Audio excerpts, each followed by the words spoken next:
Thank you for subscribing to our channel. Today is Saturday, May 29, 2021. Fox report: Navy veteran walking hundreds of miles, raising awareness for veteran mental health. Panama City Beach, FL. When joggers and hikers pass David Bulger and Justin Moore, they often do a double take. They see two men sans socks and shoes walking the trails of Conservation Park in Panama City Beach, Florida. "We're walking 22 miles, Bulger told Fox News, proudly showing the dirt and scrapes on his feet. But it's not just 22 miles.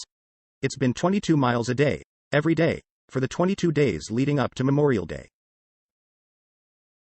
Deutsche Welle report: Russia approves Air France, Lufthansa routes avoiding Belarus. Air France and Lufthansa on Saturday said they have received approval from Russia for flight routes to the country that avoid Belarusian airspace. Air France, which operates 1 or 2 flights a day between Paris and Moscow, said its new flight path was put into operation on Saturday for this weekend. However, a spokesman said the French flag carrier was still awaiting confirmation that the new flight path can also be used from next week. Fox report: explosive study claims to prove Chinese scientists created COVID.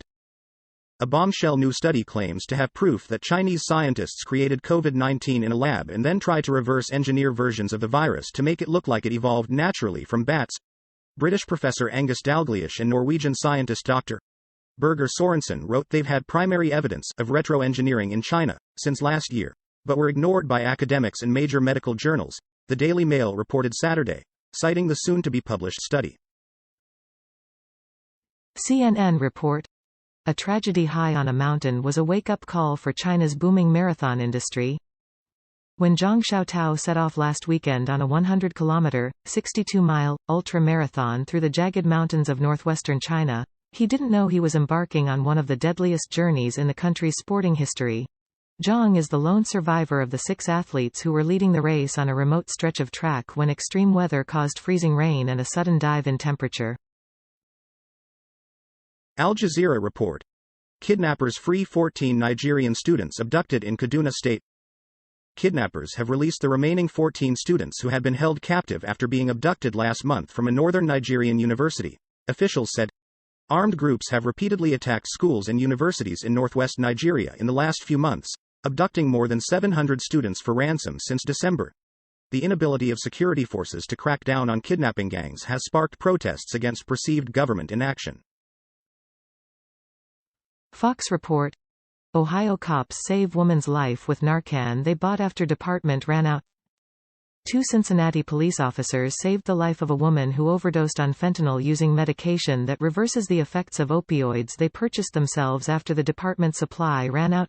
Officers Tim Pappas and Alexander McCoy responded to a home in the city's Oakley neighborhood when the woman's family became concerned after she failed to attend a family dinner, Fox affiliate WXIX-TV reported. Al Jazeera report: Colombian soldiers deployed in Cali after deadly day of protests. Colombian soldiers have started their deployment in the southwestern Colombian city of Cali after President Ivan Duque promised to restore order on the heels of deadly violence that erupted amid mass anti-government demonstrations. Tens of thousands of people marched across Colombia on Friday to mark 1 month of protests, which were sparked by now withdrawn tax reform and have since expanded to include a long list of demands. BBC report: Afghanistan, bus blast kills 3 university staff. Professors and staff from Al-Biruni University were traveling through Charikar, the capital of Parwan province, about 70 kilometers, 43 miles, north of the capital Kabul. No group has claimed responsibility. Afghanistan has seen increasing violence in recent weeks as the US and NATO prepare to withdraw all troops. The deadline for the withdrawal is the 11th of September, 20 years to the day since the attack on the World Trade Center in New York. BBC report: ex-US airline pilot admits lewd act in cockpit mid-flight. Michael Hawk, 60, exposed himself to the female first officer in the cockpit and watched pornography on a laptop, prosecutors said. As the Southwest Airlines flight continued, Hawk engaged in further inappropriate conduct in the cockpit. A judge in Maryland sentenced him to 1 year's probation and ordered him to pay a $5,000, £3,500, fine. The incident happened during a flight from Philadelphia International Airport to Orlando International Airport on the 10th of August 2020, the court heard. BBC report. San Jose shooting. Guns, petrol and 22,000 rounds of ammunition found. Samuel Cassidy, an employee at the Santa Clara Valley Transportation Authority, VTA, site in San Jose, opened fire at the site on Wednesday. He killed himself as police closed in, officers said. The mass shooting was the California Bay Area's deadliest since 1993. According to the local sheriff's office, this was a planned event and the suspect was prepared to use his firearms to take as many lives as he possibly could. Al Jazeera report. Indigenous people in Canada grapple with unthinkable loss. Indigenous people across Canada are grappling with the discovery of the remains of more than 200 Indigenous children, including some as young as 3, at the site of a former residential school in the western province of British Columbia this week. TKMLUPS SEQAPMC First Nation Chief Roseanne Casimir announced, PDF, on Thursday that the remains of 215 children were found on the grounds of the Kamloops Indian Residential School, saying, an unthinkable loss that was spoken about but never documented, had been confirmed. CNN report. Democratic Republic of Congo hit with 61 earthquakes in a day following volcano eruption. Seismologists in the Democratic Republic of Congo reported 61 earthquakes in a 24-hour period on Saturday around the Mount Nyiragongo volcano, which erupted a week ago, warning residents to keep well away from lava flows. The details were outlined in a daily report prepared for the government by the Goma Volcanic Observatory, GVO, and seen by CNN. It explained that the volcano's crater continues to collapse, which contributed to the earthquake and caused ash emissions visible from Goma.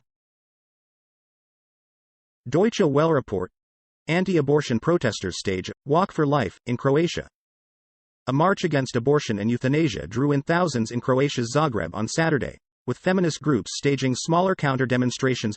Organizers of the 6th annual March for Life said they were calling for protecting every human life, with no discrimination, towards fetuses and the elderly. They also urged the officials to provide more support to pregnant women. One of the banners at the anti-abortion event read, Unborn Lives Matter Too. CNN report. California prosecutors will not seek to restore death penalty against Scott Peterson. Prosecutors won't seek to restore the death penalty against Scott Peterson, convicted of killing his wife and unborn child nearly 2 decades ago, a Northern California district attorney said Friday in a court filing. Stanislaus County District Attorney Birgit Flatiger says she won't retry the penalty phase of the trial after consulting with the family of the victims.